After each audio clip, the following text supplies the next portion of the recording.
Hello everyone, পয়লা বৈশাখের দিন বিকেলবেলা আমি গেছিলাম হচ্ছে শানুর গাড়িটা পুজো দিতে। তো যেহেতু পয়লা বৈশাখের আগের দিন গাড়িটা কিনেছিল, তো সেই দিনকার আমরা সেই রাত হয়ে গেছিলো বলে আর কোথাও যেতে পারিনি, তাই পরের দিনই ডিসাইড করলাম দিনটা ভালো আছে, আজকেই পুজো দেওয়া যাক।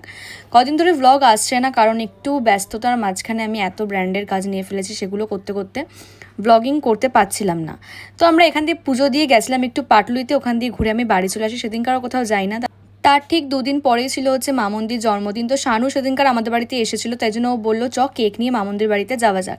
তো আমরা সেই বুঝে প্রথমবারের মতো শানু গেছিলো মামন্দিরদের বাড়িতে। আর সেখানে তো যেতেই মানে অভিজায়াবু আমাদের জন্য এত খাবার দাবার অ্যারেঞ্জ করেছিল।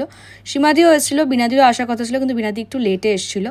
তারপর আমরা কেক কাটিং করেছি, কিন্তু এই সময় শানু ছিল না, কারণ ও লেট হয়ে যাচ্ছিলো বলে ও বাড়ি চলে গেছিলো। কারণ যেহেতু ওর গাড়িটার এখনও নাম্বার প্লেট হয়নি, তো এত দূরে ওর গাড়ি নিয়ে আসা যাওয়া করাটা একদমই উচিত নয়। এখানে কেক কাটা হচ্ছিলো, আমরা সবাই কিছু একটা ব্যাপার নিয়ে হাসাহাসি করছিলাম, কিন্তু দেখো এখানে সব থেকে বেশি এক্সাইটেড ছিল হচ্ছে আমার বাবার মধ্যে একটা আলাদা এক্সাইটমেন্ট কাজ করে সবসময়ের জন্য। সে যারই জন্মদিন হোক বা বাড়িতে কোনো অনুষ্ঠান হোক, এতটাই মজা পায়। আগে অনেক বেশি অনুষ্ঠান হতো, এখন হয়তো একটু কম হয় তুলনামূলকভাবে, বাট ঠিক আছে। বনু এদিকে কিনেছিল হচ্ছে অ্যাপেলের ল্যাপটপ, ও সেটাও আমাদেরকে খুলে দেখাচ্ছিল। তো এই ছিল আজকের পুরো ভিডিওটা। দেখা হচ্ছে আবার অন্য কোনো মিনি ব্লগে। চলো বাই, দেখা হচ্ছে, বাই।